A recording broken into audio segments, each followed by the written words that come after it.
Today, with ringing our peace bowl, we affirm our collective hope for peace, both in ourselves, our community, and the world.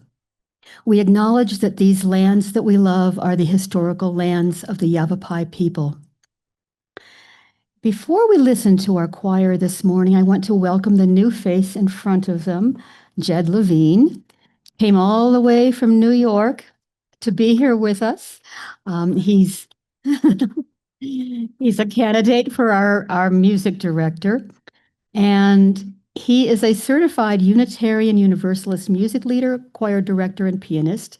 He served as music director at the UU Congregation of Queens in New York from 2014 to 2020. And he is an active member of the Association for UU Music Ministries and continues to support congregations around the country as a freelance musician and educator. Back in 2018, he facilitated the Vincent Silliman Hymn Competition, a national UU contest which celebrates original music and text for congregational singing. I meant to ask you, Jed, do you write your own songs too? Okay.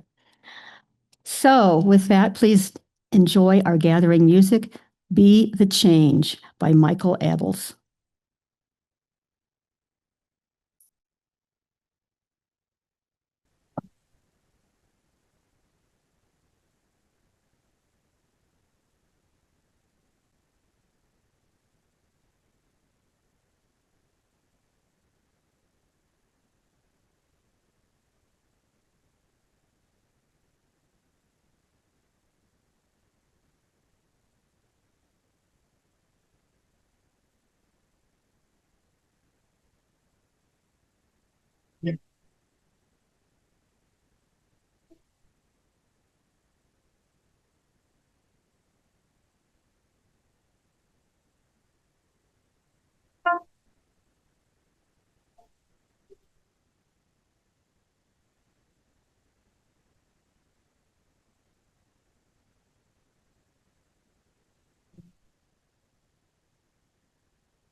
Thank you.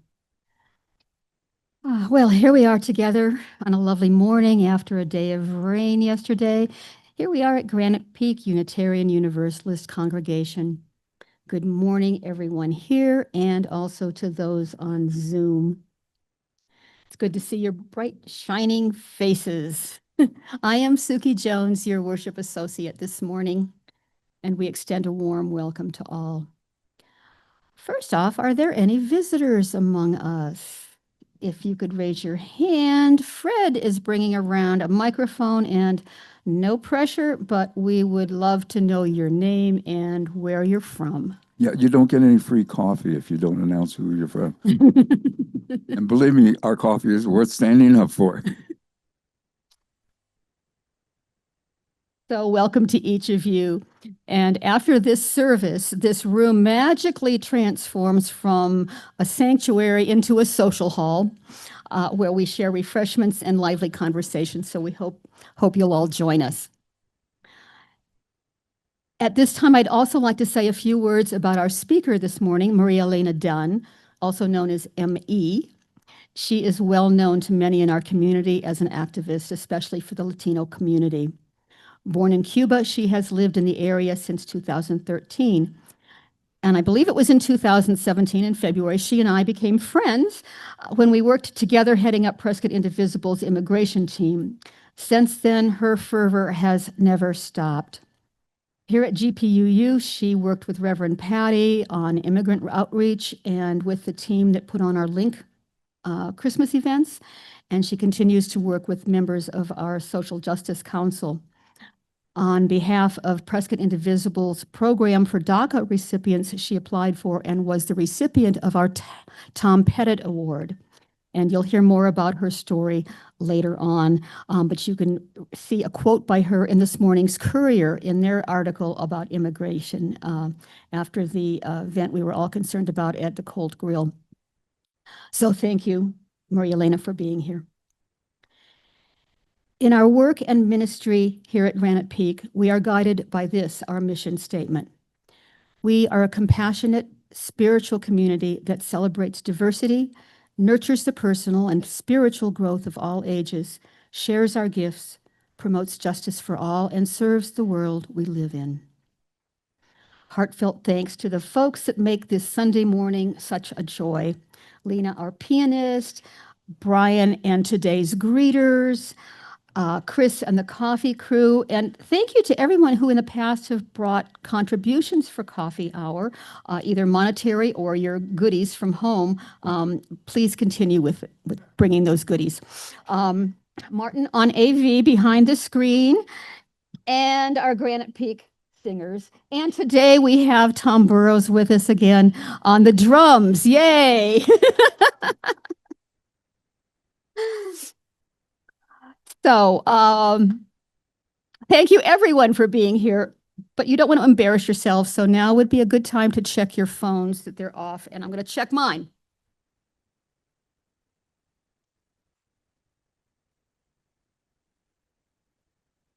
It's off. Okay, we're good.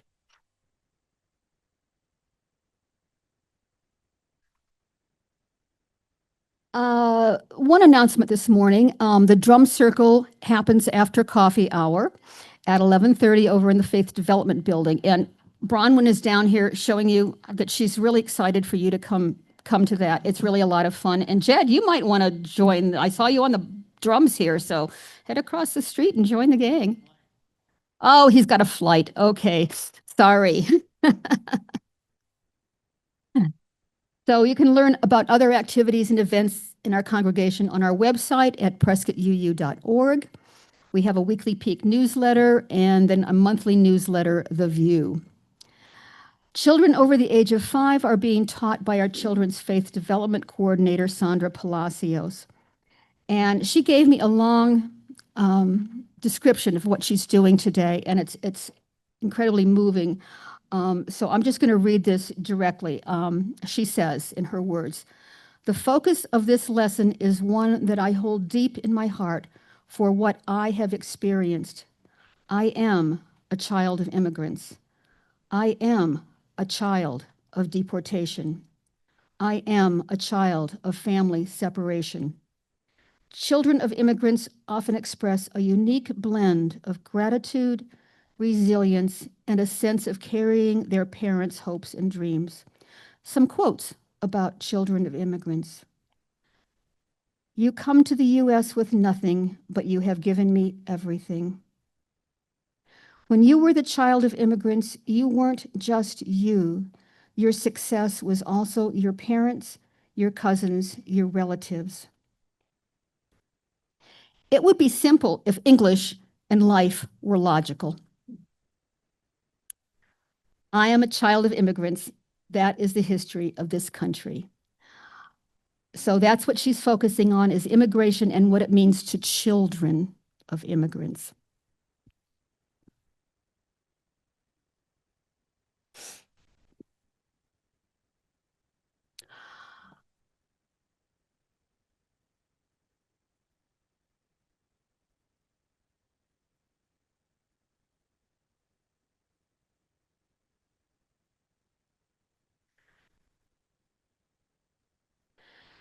We begin our service in the Unitarian Universalist tradition of lighting the chalice, and I'm going to ask, oh, Fred, no, I'm going to ask his name. I'm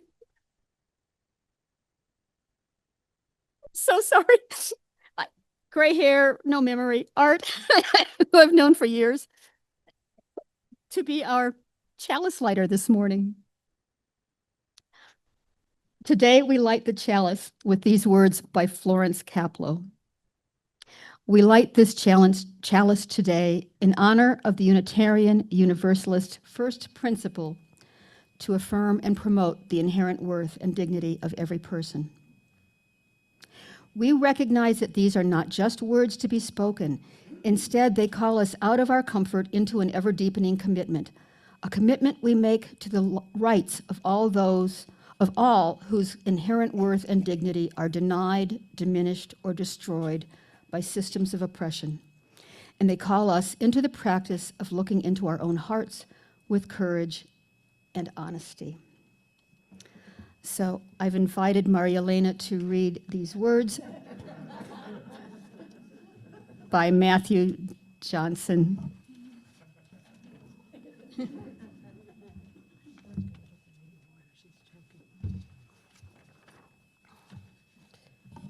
The words are by whom? Matthew Johnson. Matthew Johnson. I want to say to all of those who would close the door, who would be guided by fear instead of hope, who would clutch in scarcity rather than live in generosity, who would say, no, you can't come here.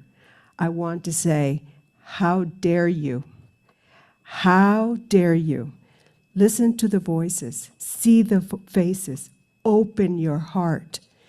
Lest the tears of the holy drown us all, may we be summoned to a higher calling, one of faithfulness and hospitality and open-hearted love, the best of us, not the worst of us. Both impulses are in our history and in our present, the colonizing and the nativist, the supremacist. That's not part of our history.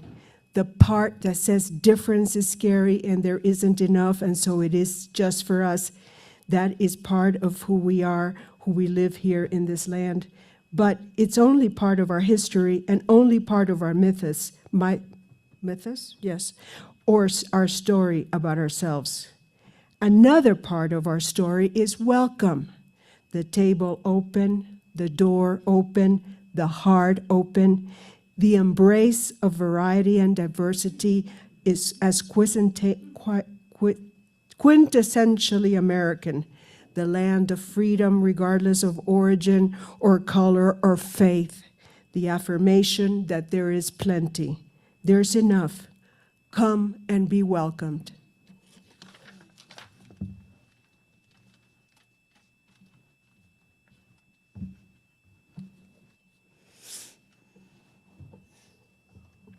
And that's the story here at UU that we embrace here at Granite Peak. The open heart and open door and the embrace of diversity. Come and be welcome. I invite you to stand as you are able and sing our opening hymn, the Teal Hymnal number 1027, Cuando el Pobre. So don't freak out, don't panic, we're only singing the English verses.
Please join me in saying the words to our covenant.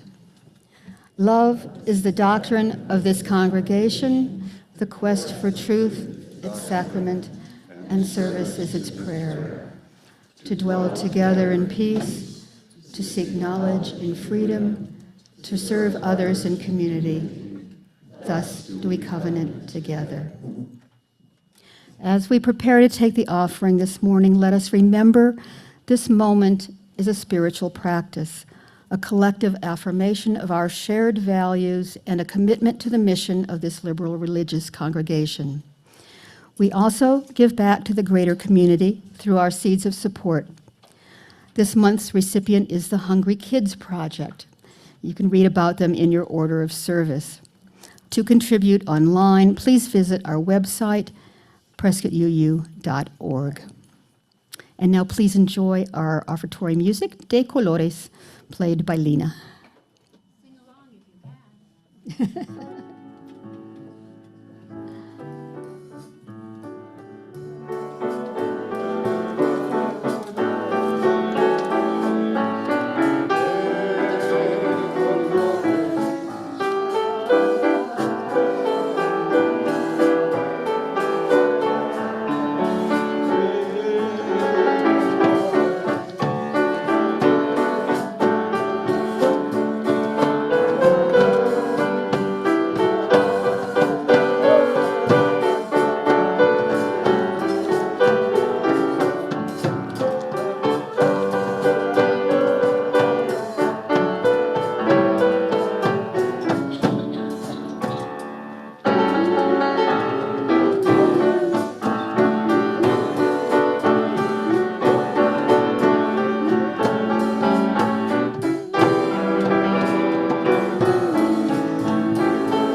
We acknowledge the generosity of spirit expressed through this offering. What is given in love is received in gratitude. Blessed be. During the next few moments, we remember our joys and sorrows and realize they come about because of change. A change in health, a change in relationships, a change in circumstances. Here in our spiritual community, we find and build connection. We trust in the strength of our mutual support, knowing how it has sustained us day after day, year after year. As we experience a time of meditation and music, if there is an event which moves you to joy or concern, hope or gratitude, I invite you to come forward silently and drop a pebble from the dish into our communal water. Let the ripples remind us of our connection to one another.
May our joys and concerns surrounded by the healing communal water of our beloved community be acknowledged here today.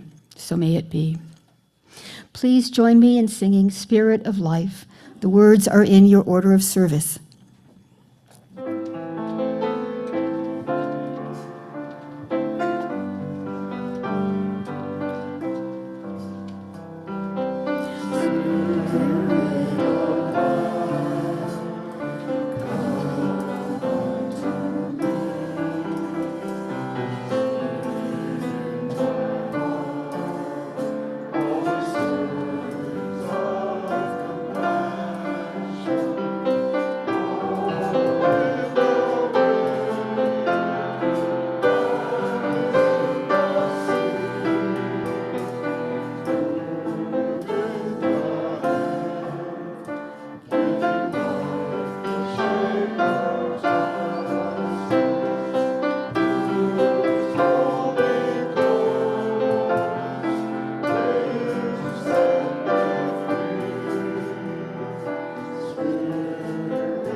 Now, Gwen James and Rachel Westbrook Fritz will be doing a reading by Julia Hamilton.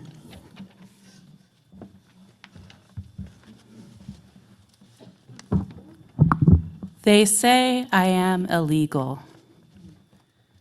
But so is anyone who ever rolled through a stop sign, jaywalked, or threw trash on the ground.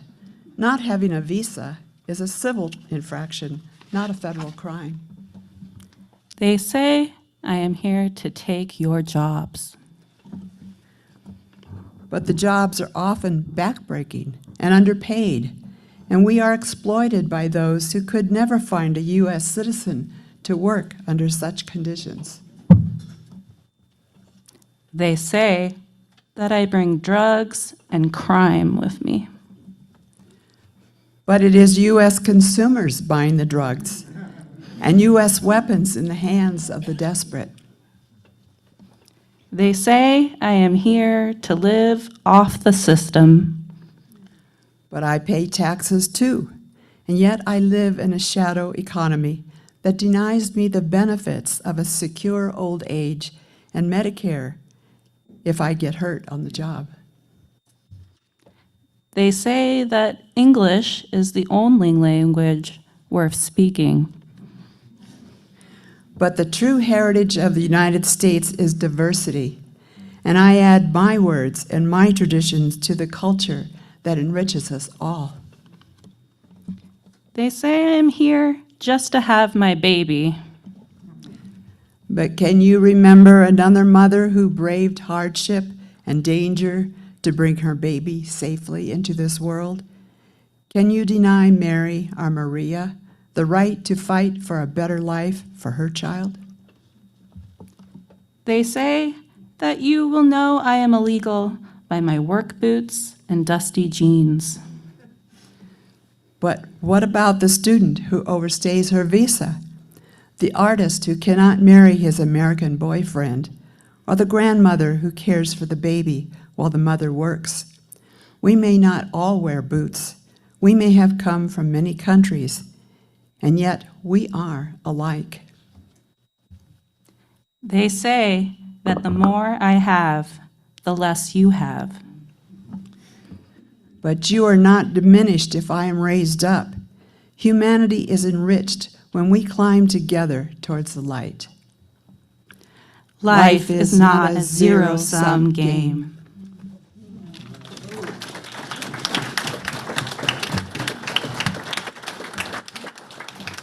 Thank you.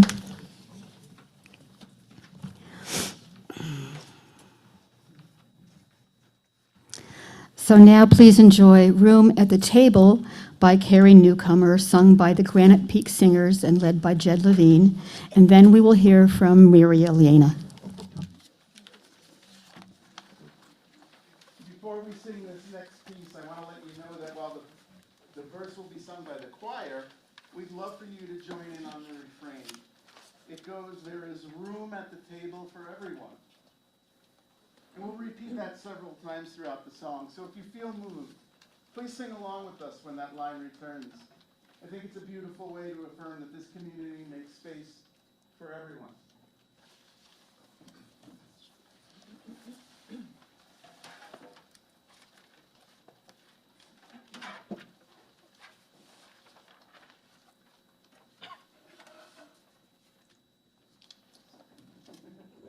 Oh, no, it's fine. It'll make it loud for you.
Good morning. Thank you for inviting me to be with you today.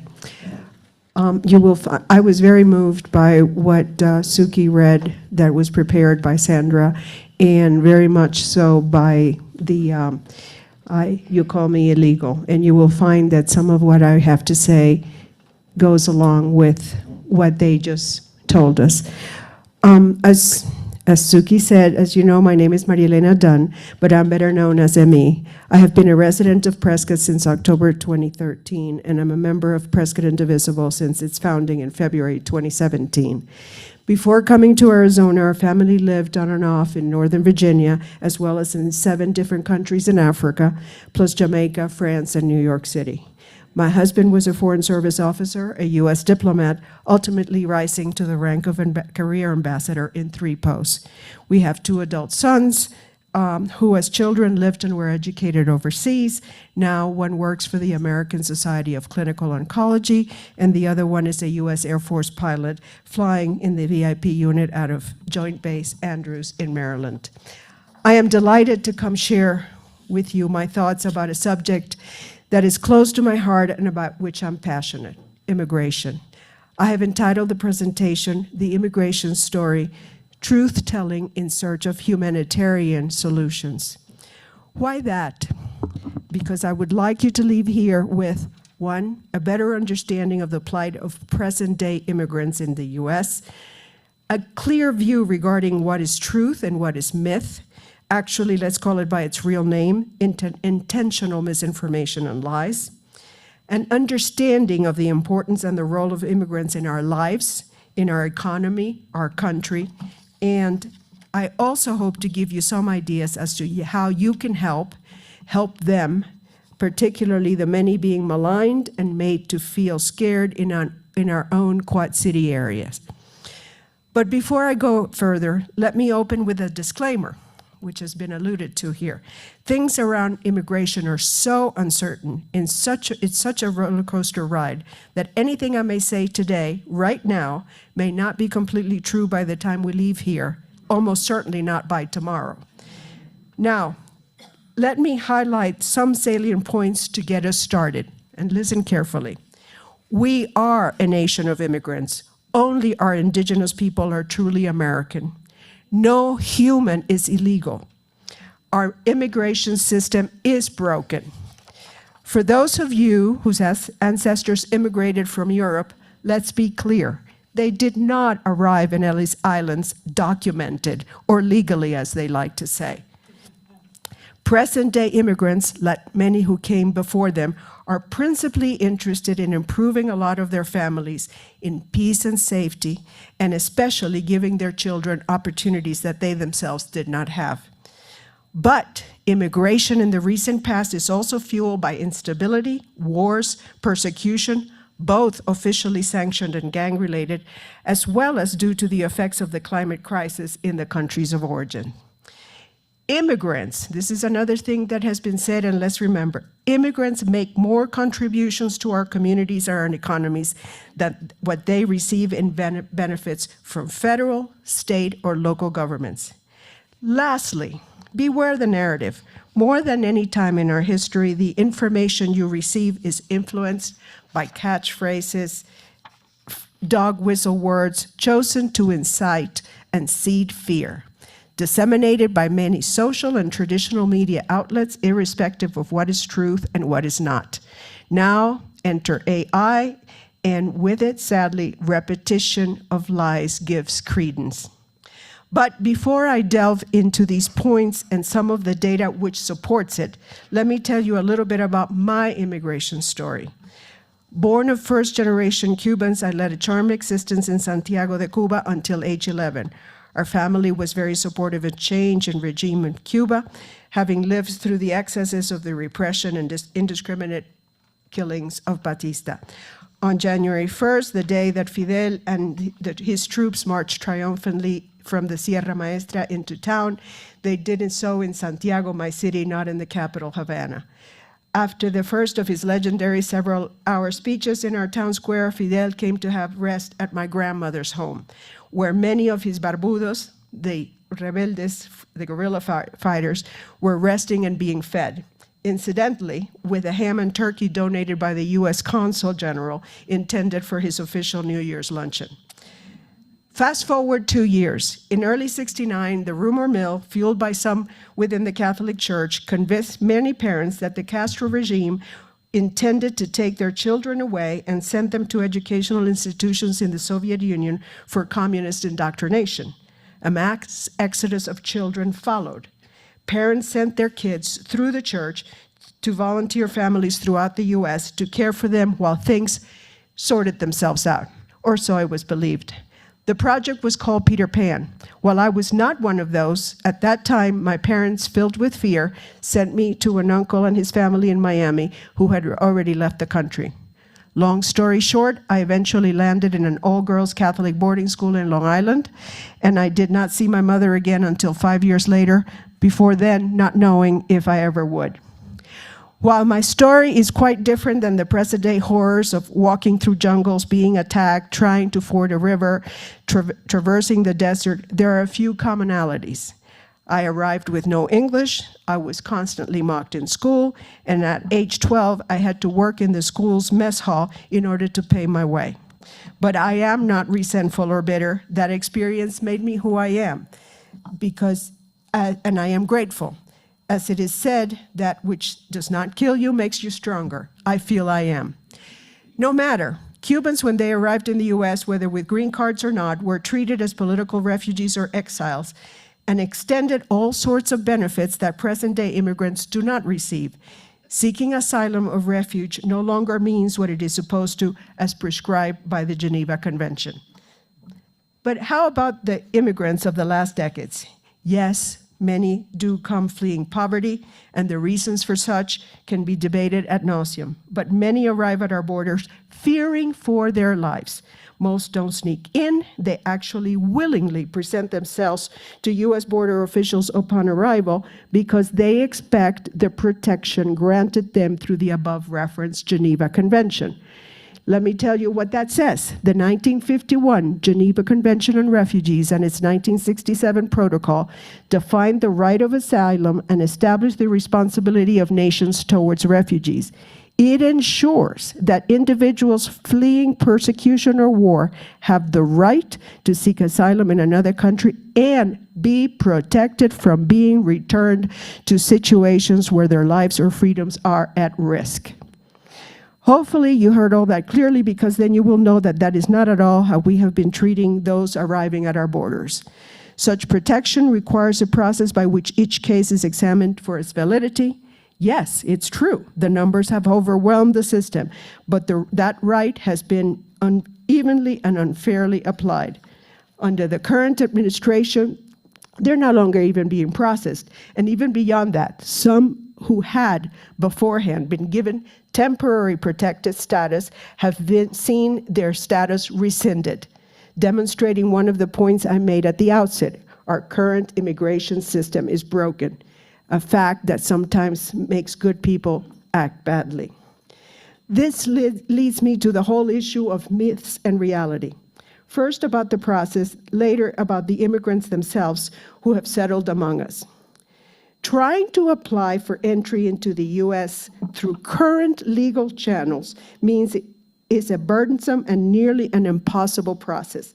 Even getting an appointment at a U.S. embassy or consulate to apply in person, as you must do, can take forever. And that is if you can access the online system, which is the only way to get those appointments. And that would only be the beginning. Eligibility requirements are onerous, and the steps cost money. For those who make it into the U.S. and either arrive with or manage to obtain a permanent resident card, commonly called a green card, though it has not been green forever, for them to then become a citizen is at a minimum a 5-year process, extremely expensive, and requires, at one point or another, exiting the country for sometimes years as you wait your turn. For the dreamers, the individuals brought to this country as infants or small children who have then been protected by DACA, an Obama-era executive action allowing otherwise Americans to obtain work permits and protection from deportation. For them, their DACA does not provide a pathway to a green card or citizenship or any type of permanent regularization of their immigration status. So anytime you hear people saying, well, why don't they just become citizens? Answer them with these realities, the truth. What about the immigrants themselves once they are, one way or another, they have settled among us? First of all, as mentioned earlier, the vast majority want to live in this country in peace and just work hard to provide for their families. And unlike what you hear, and like what they said, they're not rapists, thieves, gangbangers, or any such. On the contrary, many are running away from gang violence or governmental persecution or drug or gun-running cartels. When they arrive, they look to forge a new life where their kids can prosper and where they can just live out their lives without fuss, away from fear. They will take all sorts of jobs, sometimes more than one, to survive, to live in relative ease, and in many cases, send funds to their families in need back in their home country. And don't be confused by what you hear. They are not taking away jobs that otherwise would be available to Americans. Just ask vegetable, fruit, poultry farmers, contractors, builders, landscapers, the many who run healthcare facilities. They all will tell you that they would be out of business were it not for these hardworking individuals. Yes, perhaps in some instances they will take jobs that don't pay as well, a salary that someone else may find unacceptable, but that job would be available for the taking to anyone. So don't buy into the nonsense, because it is in fact the opposite. Immigrant contributions open up job opportunities for others. Here are some of the real numbers and real facts. Research conducted by a number of independent organizations confirms that immigrants are a net contributor to the U.S. economy. For instance, the Migration Policy Institute tells us that immigrants boost overall economic growth by expanding the labor force and increasing consumer spending. The foreign-born also start new businesses at higher rates than U.S.-born individuals. Immigrants were involved in the development of 30% of patents in strategic industries in recent years, and more than 40% of Fortune 500 companies were founded by immigrants. Yes, that does include evil Elon and his now crumbling Tesla empire. But let's go back to what's truth about immigrants with numbers, data from the recent past.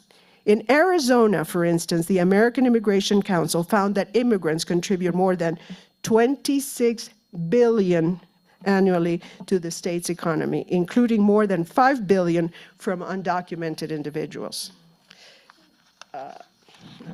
Some of this is attributed to the spending power.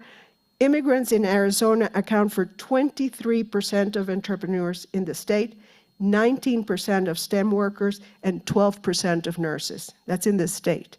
Moreover, there are nearly 250,000 undocumented immigrants living in the state, most of whom are of working age and gainfully employed. They paid nearly $650 million in taxes in 2021, and immigrants eligible for DACA paid more than $207 million in taxes additionally. That was just in 1 year. All these individuals, including those under the DACA program, have no access to any federal or state benefit, yet they contribute to all payroll deductions, including Social Security and Medicare, which they will never be able to access. Despite all of this, frequently you hear many talking saying that there are leeches, that they are bilking the system, that they're a drain on our economies, depleting our public services. Just not true. So what's happening at our local level? According to Census 2020 figures, a Quad City area, to include Paulden and Dewey-Humboldt, consists of approximately 116,000 residents, of which 15% officially self-describe as Hispanic. A sizable number yet, but their economic contribution is even greater than those numbers predict. Locally, Hispanic immigrants own no less than 58 businesses, which create employment and propel economic growth. There is independent, well-researched data out there confirming all of this, but I don't want you falling asleep. If you're interested, just dig deeper. The truth is there. No matter, these are facts, not the lies that make the rounds in our biased media circle. Now, as I begin to close, there are a few thoughts I want to leave with you to ponder, and then I'll give you some homework assignments. My thoughts. When I last gave a similar talk in April and May, I mentioned that as of that date, there had been no local raids. That changed on Tuesday. Regrettably, the execution of search warrants at a number of cult restaurants in our area and in Alabama, as a result of a 3-year investigation, the raids were mostly intended to address the malfeasance allegedly committed by the owners and some managers, but it resulted in the apprehension of several individuals, and that can only be called or described as collateral damage of the operation. Since these individuals are determined to be in the U.S. without proper documentation, it is apparently quite okay to detain them, and in this day and age, provide them with no due process. While one of the owners is reportedly a bad actor and 2 of the managers seem to be as well, for me, the bottom line is this. Sadly, this may be a new way to get to the undocumented by going after their employers. However right and legal that may be, it means that we will have families left destitute. The breadwinners are gone. And for your information, in this particular case, it was the YCSO, the Yavapai County Sheriff's Office personnel executing the search and arrest warrants, but it was DHS's Investigation and Enforcement Agents, HSI, that acts for ICE, who came along to detain the undocumented. How do they know? Anyway, another collateral damage of this is stress and fear. All these actions taken by ICE, DHS, the White House are unpredictable and ever-changing, so it becomes nearly impossible for people to be prepared, even American citizens that look different. Anything can happen any day, any moment, so the stress and the fear is real. Even before this last incident, we learned of individuals in our area who have just left, whether self-deporting to Mexico or moved to a more accepting state, we don't know.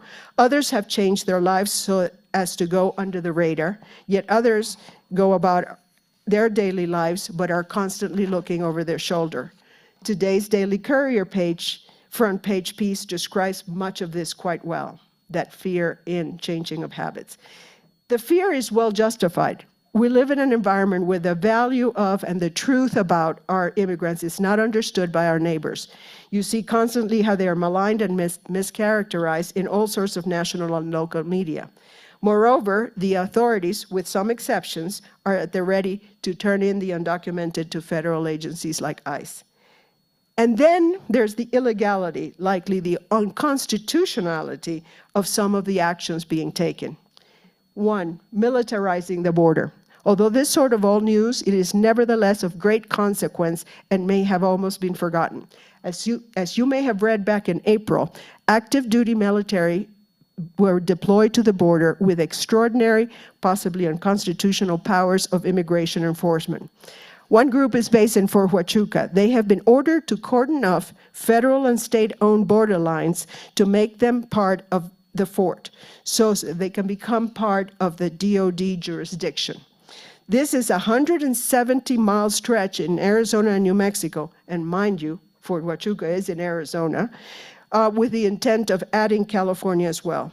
The new 170-mile DOD territory extends several feet into the U.S., and anyone, whether a U.S. citizen or not, found in that area will be arrested and prosecuted for trespassing a federal military facility.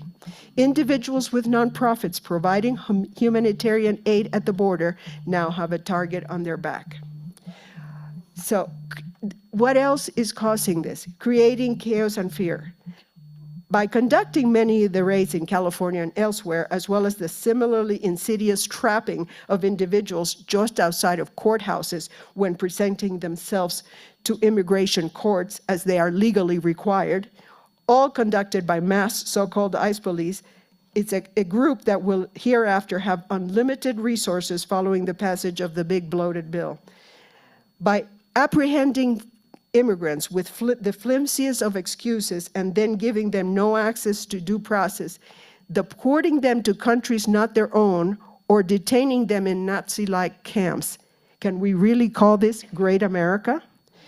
Now, a few final thoughts to ponder before I give you the promised homework. There is an undercurrent of negative sentiment as well, especially in our immediate area, such as the recent letter published in the Daily Courier from a woman in Dewey, as well as the many anti-immigrant rants, the pathetic Linda Kahn incident at Costco earlier in the year, not forgetting that at the time she was a member of the Prescott Unified School District Board, as well as the action 2 years ago by our own Board of Supervisors, specifying that we would not be a sanctuary county. Should I go on? Individuals holding permits are supposed to, DACA permits are supposed to be protected from deportation, but they know that their protected status can change with just one judge's decision, with the elimination of the positions of the civil servants who process the renewals. Yes, one stroke of a pen and they can be on their way to a place which has never been home. Yet, on a brighter note, we have once again the possibility of a sort of reprieve. A bipartisan group on the Hill has proposed the Dignidad Act is what they call it, which includes provisions such as the ones of the DREAM Act from earlier years. Among other things, it proposes several pathways to regularization of immigrant status, including some which would eventually lead to citizenship. They all come with stiff fees as well as some additional border security efforts, yet with some visa process improvements as well. By the way, the visa, if you ever manage to get on the website to get the appointment and whatever, and you went to the embassy or the consulate. The backlogs currently can have someone waiting for, I'm not exaggerating, 100 years for a visa. Yes, 100. This bill would lower it legally to only 10. The provisions are complex, but a significant path forward, especially for dreamers. However, efforts to pass similar legislation, supported by McCain, Flake, even Sinema, and Republicans of old, have failed in the past. Given the spineless Congress that we are saddled with today, and the one in the White House personally, I don't give it much of a chance. But I hope that I will be proven wrong, because if this effort is successful, it would in fact provide a significant first step towards finding humanitarian solutions to our immigration crisis. Finally, and they say, yeah, finally, here's your homework assignment. Be a truth teller. Educate yourself extensively as to the real facts. Question what you hear, what you see in any and all media, and do not disseminate anything that you cannot verify. Our team, Advocates for Immigrants, will be working on a list to guide us on which are fair and reliable sources of information on immigration matters. But one quick example is Arizona Republic's weekly e-newsletter called American Border by Rafael Romero Ruiz. Conversely, when you know the truth, when you have been able to discern fact from fiction, counter contrarian arguments in conversation with your neighbors or whatever, whenever. Disseminate the facts extensively via social media or rants or raves, letter to the editor, emails to your representatives, whatever you feel comfortable doing. Next thing you can do, part of your homework, become engaged. It is very likely that in your daily lives you work with or come in face-to-face with one of our immigrant neighbors. If it feels comfortable, engage them in conversation, show them support, ask them how they're doing, demonstrate that this community cares for them because we're all one, or should be. Another thing you can do is join a group that is working with immigrants, or ask any of these groups how you can support them from afar, if that is what you can reasonably do. Prescott Indivisible is one, but there are also churches and food banks, volunteers who offer ESL classes for free. Opportunities abound. PI, for instance, has been heavily involved, once again, in providing information on Know Your Rights, so that our vulnerable population can prepare for most eventualities. Related to that, we have a rapid response network in its infancy to be there for when we hear of raids or when our immigrant neighbors are in need of support or more information. We have also done incredible work reaching out to the Dreamers and provided financial support for their DACA renewals. Many of you know about our work in that arena. Another thing you can do is push our members of Congress to set aside their difference and stop being intimidated by the president, to come together and formulate a fair, enforceable immigration system where potential immigrants can feel that they will be treated fairly and where their expectations of justice at every stage of the process is reasonably ensured, if not guaranteed. Our immigration system is broken, an overhaul is long overdue. The Dignity Act would be a good first step. However, as long as we continue to make immigration issue a political litmus test, especially in the light of take-no-prisoners attitude of the resident of the White House and his immigrant-hating acolytes Miller and Vance, it is likely not in our future. Another thing you can do, donate. I would be remiss if I could not say that for now, another avenue for supporting our neighbors is by donating to our DACA fund, which reimburses Dreamers with their DACA renewals fees, which right now is $555 every 2 years.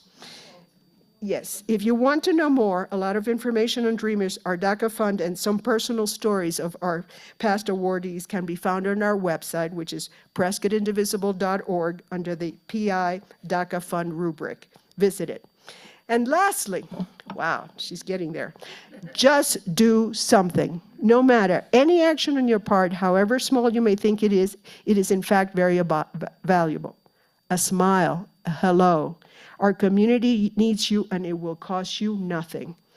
In closing, let me say that there's a lot I have told you here, but there is a lot more than has been left unsaid.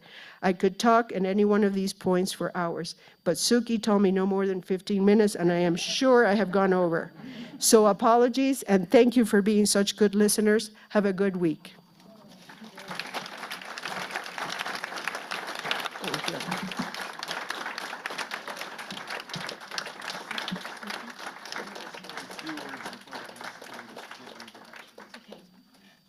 Well, stay right here then. Wow, you've given us a lot to think about. And I'm sure Maria Elena will stay around afterwards. Some of you may have questions. Are you staying around? I told her we had great coffee. So please give her your questions. So we're going to sing a hymn now, but Jed has a few words about that before we do.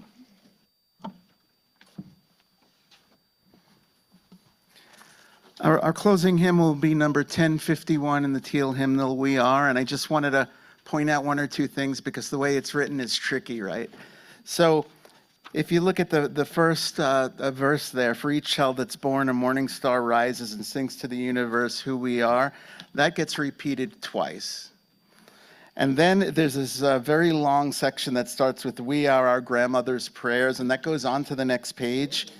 And when you go to that repeat, that means you come back again and we sing that long section a second time. We are our grandmother's prayers. So that's part 2. You all following this?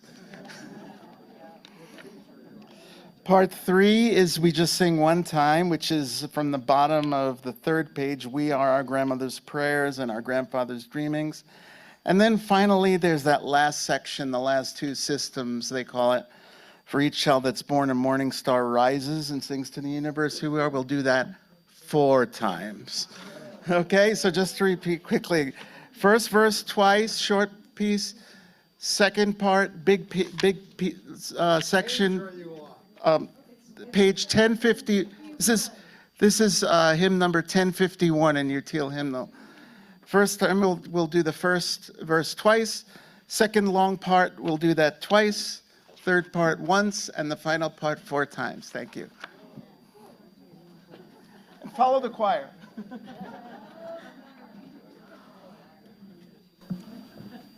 Okay. Please stand if you're able.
Y'all get an applause for that one.